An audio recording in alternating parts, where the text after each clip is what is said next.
Nalilito ka ba sa mga pangyayaring dumarating sa buhay mo at di mo na masabing kaya ko pa ba?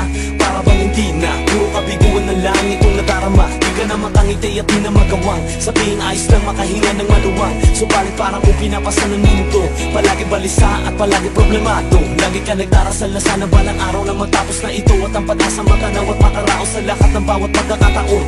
Tanggapin mo lang kung anong meron pa ngayon. Maswerte ka pa, di ka tulad ng iba. Lumaki sa lansangan na walang pamilya. Akala mo siguro hinayaan ka na niya, pero dapat mong malaman nagkakamali ka dahil mahal ka ni Ama. Minsan sa buhay ng tao, dumarating ang pagkakataong ganito. Taputin ng iyong mga pangarap. Ang napapayo ko, huwag kang mag-alala.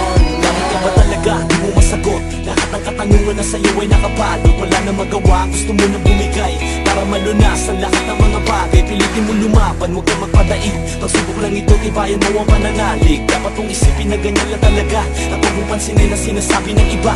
Walang maitutulot na mabuti kung ikaw ay lalabag sa kataas-taasan natin. Kaya maging matatag at pagbabago sa sarili, yan ang dapat na unahin. Isipin mo na lang, bakit dapat pabaguhin? Mayaman o mahirap, walang pinag-iba. Pare-pareho lang naman tayo na nasa lupa. Lahat merong karapatan, lahat may paraan, pero nasa sayo nga lang kung sa kadadaan. Minsan sa buhay ng tao, dumarating ang pagkakataong ganito.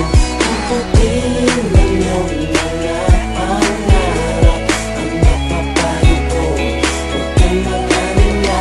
Paliwanagin, palawakin, palayain ang isipan ng gilapin na sikapin ang pangarap mo. Sundan, tumingala ka at sabihin patawarin mo ako at hindi dahil sa kanya wala ka sa mundong ito. Paliwanagin, palawakin, palayain ang isipan ng gilapin na sikapin ang pangarap mo. Sundan, tumingala ka at sabihin patawarin mo ako at hindi dahil sa kanya wala ka sa mundong ito.